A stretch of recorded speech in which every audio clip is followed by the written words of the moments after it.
Hello everybody, I'm TheOneDemand and welcome back to my Minecraft Breakthrough series. So last episode I made these water wheels and they're generating power for me. They have actually charged up the energy cells, so that's nice, So today I thought I should make something that uses this power and some sort of cable to transport the power. So between episodes I have been busy. I have made a lot of ingots, a big amount of ingots actually, and I have also made a place for some of the basic machines, because there's not a lot of place up there, not enough room. So down here will be basic machines. We will expand to something bigger at some point. Squeaky chair. So down here I will have the basic machines. I'm going to make a Sag Mill and a alloy smelter, I think it's called. So, but first we have to make some cables to transport the power into the basement. So for power transfer things, we have cables. No. Okay. Copper cables and all that. That's for industrial craft power. We don't have that. We can use these coils from immersive engineering. Those work. But that is not the one I went for. Could also use extra utilities. I think they are called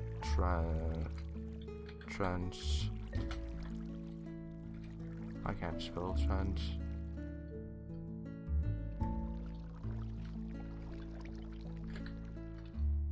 Yeah, transfer nodes and pipes and all that.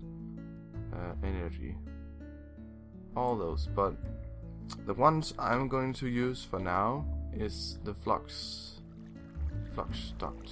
No, not flux duct. Some sort of pipe.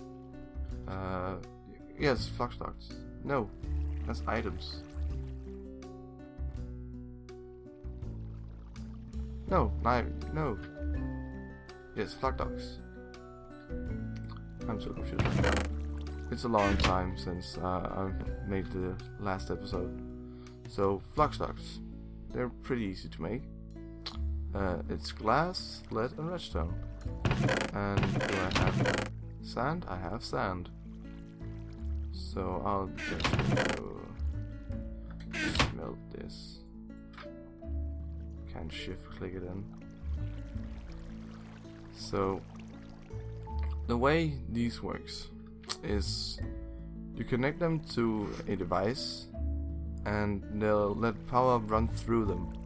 And as it says in the orange text, the transfer amount is per connection, and it can transfer 200 RF a tick. And I've actually tested this. If you put more energy cells on the cable along the way, you can actually transfer more power through it. So technically I have 2 cells outside, and if I connect the cable to one side of each cell, I could transfer 400 RF a tick. But if I connect it to more than one side, I could actually get more power out of the cells. It will also drain faster, but yeah, I could actually get a lot of power out of them. So have some glass. I'll take some redstone out, add some lead, and shift left click, and we have 18 dark starts. I think I'll need some more. Just a few.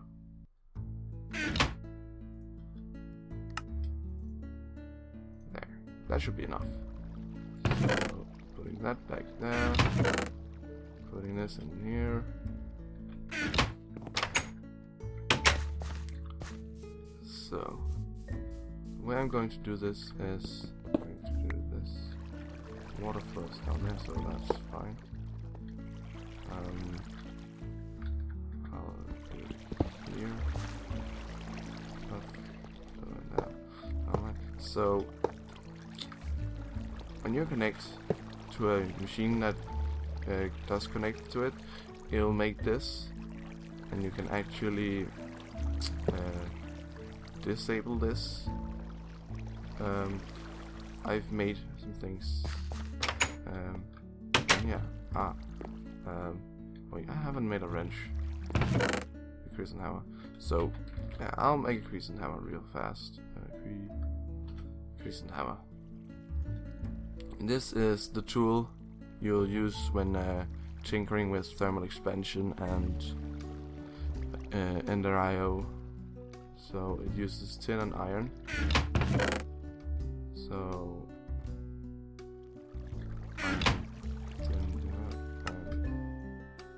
right.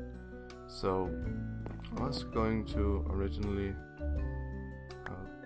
there. So this is a tool rack from Bibliocraft. It lets you put tools on the wall, so you don't have to put them in chests. It's pretty nice. You can have 4 tools in it. Tinker's construct is bugged with this, so when you move, the items will rotate with you. It's funny, but yeah. I'll use the shovel. I need that. So yeah. Oh, soon getting that. So I'll have to dig down. No, stay there.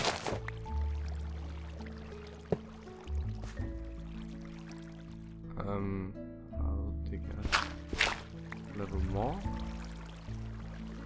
Into 2. Oh, some copper. I'll get back up.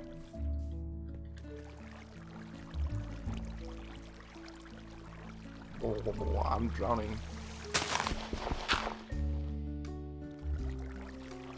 I'm not really sure how to do.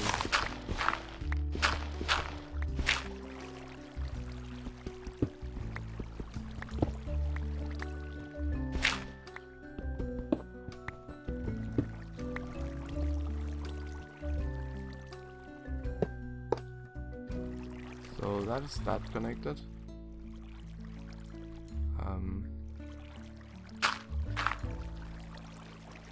Is it connected all the way down? No, it's not. Oops. I'll need this. So now it's connected all the way down. So now I just have to get that into the basement. And I'll do a little cheat trick here. I think it's not YU. This is from the map mod. I can remember Zero's map something, and I'll call this cable. So confirm. So this places a marker where you can see through walls and all that, and it'll also appear on the map. So yeah, so the cable is there somewhere.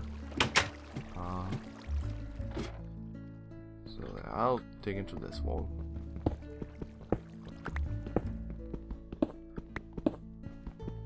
And I'll dig up here. Let's see what we find. Oh, and right there the cable is. Great. So I'll pull the cable down. And I'm thinking I want to have the machines in the wall So I'm going to remove this. You could also use the pickaxe, but if you shift right click on the cable, it will remove it. So there, and I'm going to do this.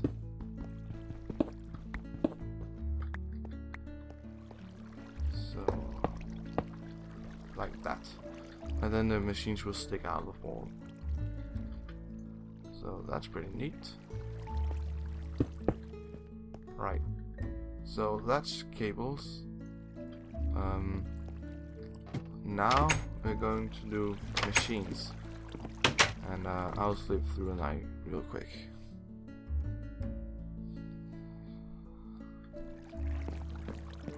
So machines. What machines do we have? Because we don't want to use this anymore when grinding ores. Because I figured out that when you crush ores, you only have a 90% chance of getting the second ore, second dust. So it's not 100% you will get two. However, if you're using an electrical machine, they are more likely to be a second output of the machine. So I was going to make a Sag Mill, and these have a 100% of a second output, and they are not too difficult to make. So machine chassis, this is easy peasy. I'll take this out. So the way I'm going to do this is I need copper, gold. I'll need 2 of the chassis. So yeah, I'll need that. Do I have pistons? I think there is. Yes, there's a piston right in there.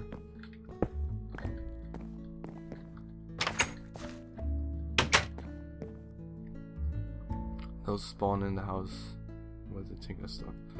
So I'll make this. I'll do this. 2 basic capacitors. I'll take a shit ton of iron out. Iron bars.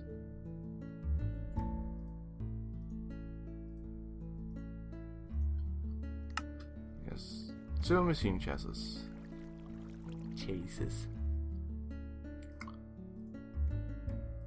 So flint. I have 2 pieces. That means I have to get another piece. Where's my gravel? Where's my gravel?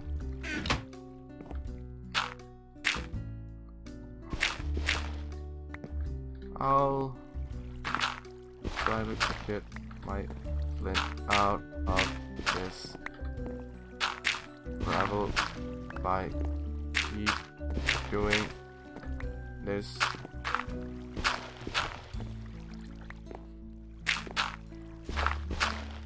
Oh, there it is. Fantastic. And what was the last thing? Iron. So yeah, I can actually just bam! Sag Mill. And I'll put this in here. Now for the other one. It was called an alloy smelter. It's right there. And it's a bit more expensive.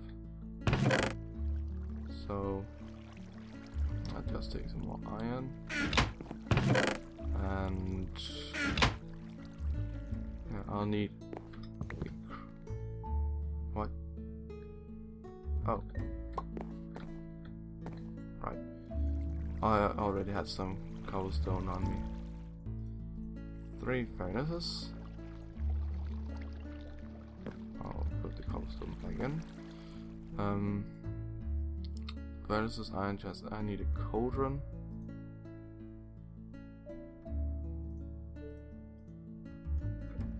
Can I make it? Yes, I can. So I'll just clean up the inventory real fast.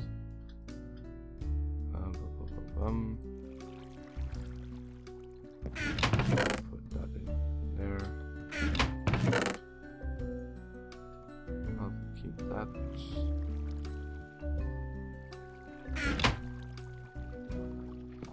So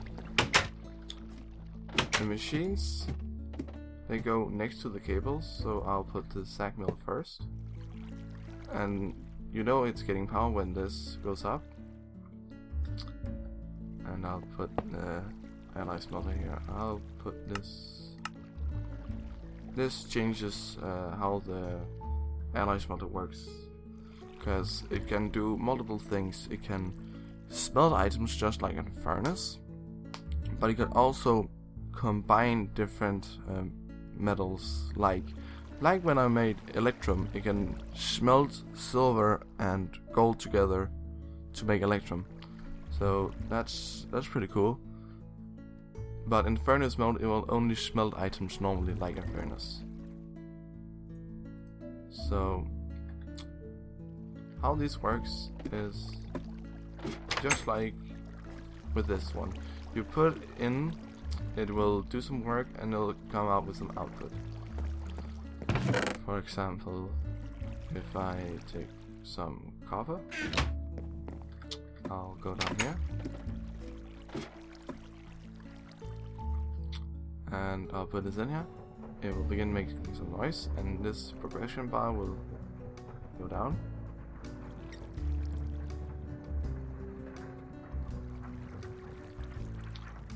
And it works.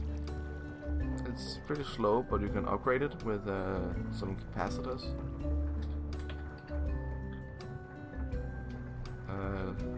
The double layer and the octetic. That one. It will increase energy storage and speed and range of machines. So that's pretty nice. Oh, and there's with the machines there's sometimes secondary output. Yeah, double all is normal output from these machines. Now the secondary output would sometimes be something new. For example, with copper, it has a chance of making gold dust, and it also has a slight chance of making cobblestone. That's just a Sag Mill. But now I got a free piece of gold out of it. That's pretty nice. And I think the Sag Mill is the only one that produces cobblestone and gold from copper, where the pulverizer only has the same chance of producing just gold with copper. So you actually get some sort of material out of it that most machines don't produce. So yeah. The alloy furnace is smart in the way that it can actually smelt 3 items at a time. It will take 3 times as long, but you will still get 3 items out of it. So yeah, it takes about the same amount of time for 3 items as for 1 item. It's just take them in bunches and smelt them.